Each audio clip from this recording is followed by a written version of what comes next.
An autumn afternoon in Oxford painted the Gothic stained glass of the conference room in shades of amber and crimson. The year was 1955, and the air carried the weight of centuries-old tradition, mixed with the aroma of ancient books and polished wood. C.S. Lewis adjusted his bow tie while observing the crowded room through his gold-rimmed glasses. Students settled into the oak benches, some flipping through notebooks, others whispering among themselves.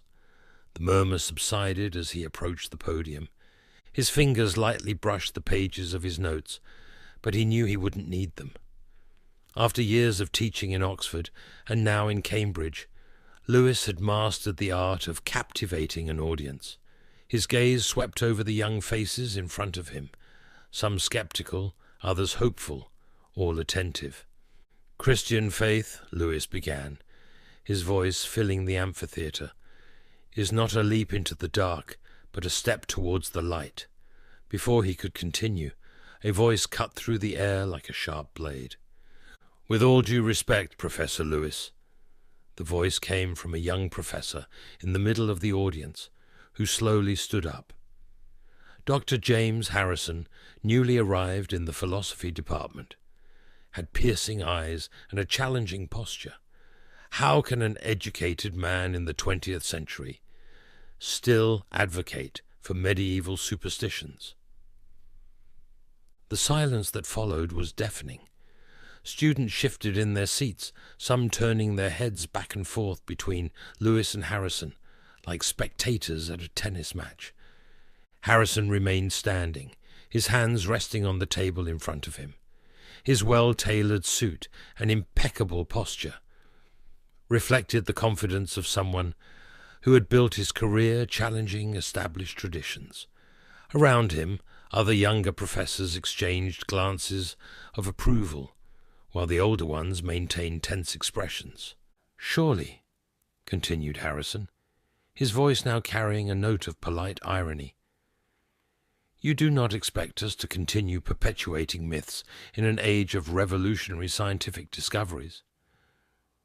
His eyes shone with the characteristic fervour of young academics, determined to make their mark on the world.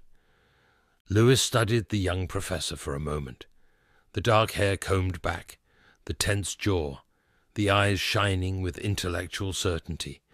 It was like looking into a mirror of the past.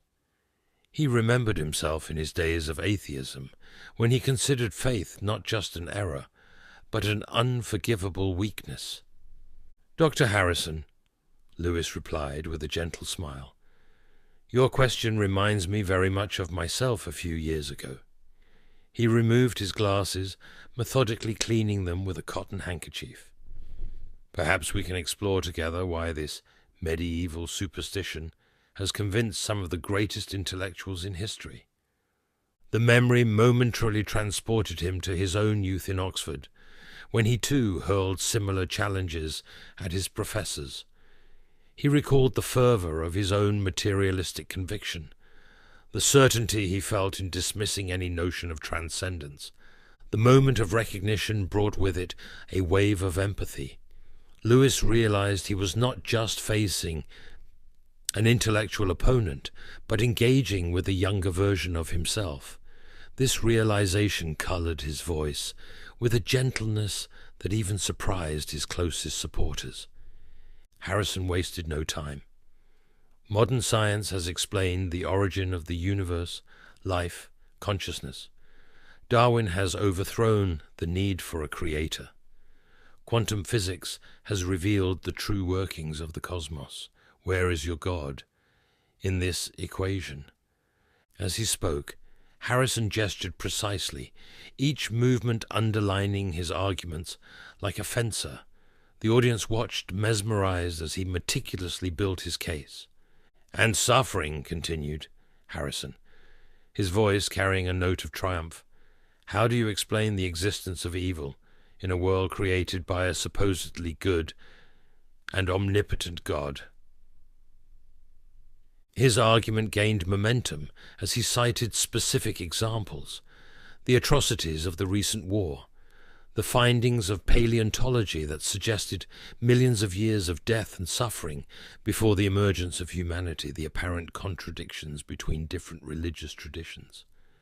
With each new point, Harrison constructed his argument with the precision of a mathematician and the eloquence of a seasoned orator. His eyes scanned the room, establishing eye contact with different members of the audience, silently connecting with those who seemed most receptive to his arguments. And we cannot ignore, he continued, the discoveries of modern psychology. Freud and Jung have shown how religion functions as a psychological comfort mechanism. Isn't it time we abandoned these emotional crutches and faced reality with intellectual courage? The atmosphere in the room became electrically charged. Some older professors frowned, clearly disapproving of the young colleague's tone. Students began to whisper, forming small impromptu discussion groups. A theology professor started to rise, but Lewis gently raised his hand. "Let me answer, Charles. After all, these are questions that deserve to be taken seriously." His eyes met Harrison's. "And they are questions with which I have struggled for years." The tension in the air was palpable. Several students had taken out their notebooks, eager to record every word of this unexpected intellectual clash. In the back rows, a group of young professors leaned forward, clearly aligned with Harrison, while the more seasoned academics maintained a pose of restrained disapproval. The heavy air of the afternoon seemed denser now, laden with the weight of the fundamental issues being debated. Through the tall windows, rays of sunlight created dancing patterns on the wooden floor, as if the very light participated in the drama of the moment. "Dr. Harrison," Lewis began, adjusting himself in his position, "you mentioned evil and suffering. Allow me to ask a question. When you say something is evil, what exactly do you mean?" Harrison blinked, momentarily taken aback by the change in direction. "Well, obviously I refer to actions that cause unnecessary harm, that contradict human well-being." "Yes, but why is that evil?" Lewis pressed gently. "If we are merely the result of random chemical processes, why should it matter? Where does your sense of justice come from?" The question hung in the air like a gentle but inevitable challenge. Harrison adjusted his posture, clearly not expecting this line of questioning. The students who had been furiously taking notes now sat motionless, absorbing every word.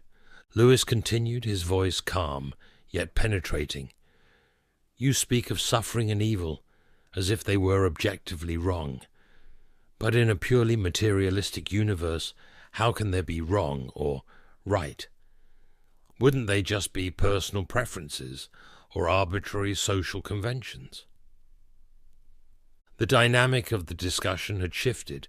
Harrison, who had until then maintained an offensive posture, found himself suddenly in the position of having to defend assumptions he had not expected to justify. Harrison adjusted his tie, visibly uncomfortable. Morality evolved as a social survival mechanism. It's a useful construct, but it has no transcendental meaning. "So when you are outraged by suffering in the world," Lewis responded, "you are just responding to a biological impulse. Does your own moral indignation not suggest that you believe in a standard of justice that transcends mere evolutionary utility?" The young professor opened his mouth to respond, then closed it again. For the first time, his certainty seemed to waver. This moment of hesitation did not go unnoticed by the audience. The silence in the room was so deep that the distant ticking of the tower clock could be heard. Harrison ran his hand through his hair, an involuntary gesture that betrayed his inner unrest. "But surely," he tried again, his voice now less assertive, "we can construct an ethical system based on pure reason, without resorting to supernatural explanations. Even as he formulated the question, it was clear that he was more interested in exploring the issue than in winning the debate. "Allow me to share something personal," Lewis said, his voice softer now.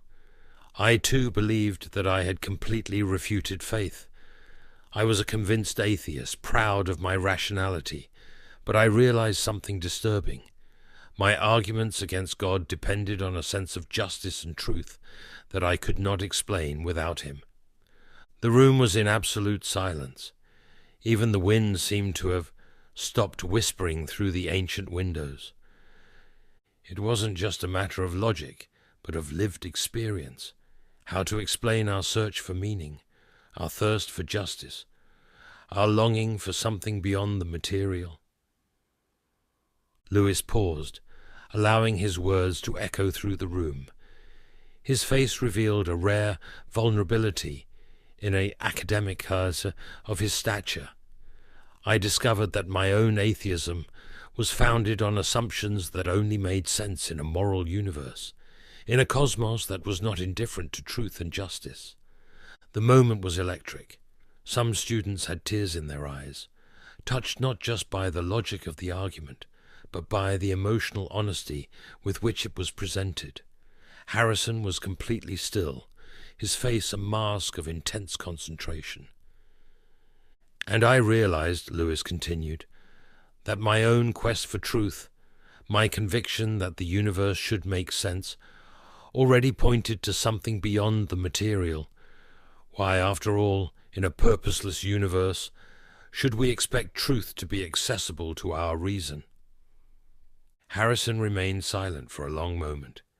When he spoke, his voice was different, less combative. "Your words give me pause, Professor Lewis. I'm not convinced, but—" He paused, choosing his words carefully. "Perhaps I was hasty in some of my conclusions." Lewis nodded respectfully. "Honest doubt, Dr. Harrison, is often closer to truth than hasty certainty." The moment of tension had transformed into something deeper, more meaningful. The students watched, silent witnesses to a rare moment of authentic intellectual dialogue. Harrison slowly gathered his papers, as if buying time to organize his thoughts. "Perhaps," he finally said, "we can continue this discussion at another time. I feel there's much more to explore here." The suggestion was made with a humility that starkly contrasted with his initial posture. Lewis smiled warmly. "It would be a pleasure, Dr. Harrison. My office is always open to honest seekers of truth." As the students began to disperse, a small group formed around Lewis. A young literature student raised her hand timidly. "Professor Lewis, do you really believe you can prove the existence of God?" Lewis smiled, his eyes twinkling with a mix of wisdom and humor. "No, my dear, I cannot prove God as I prove a mathematical theorem. I believe because I've found that without God, nothing else makes complete sense. Not our search for truth, not our sense of justice, not even our ability to question his existence." As he walked out of the room, the setting sun cast long shadows through the historic corridors of Oxford. In the air hung not just the echo of the words exchanged, but something deeper. The awakening of questions that transcended both blind faith and absolute skepticism. The following week, several students reported seeing Lewis and Harrison conversing animatedly in the college garden, their figures silhouetted against the autumnal sky of Oxford. The young professor still maintained his atheistic convictions, but something had changed. Instead of combative certainty, there was now a genuine openness to dialogue. And so, in the ancient halls of Oxford, where so many ideas had been debated over the centuries, once again the quest for truth had brought together two minds that, despite their differences, shared the same passion for intellectual honesty and the search for a deeper meaning of existence.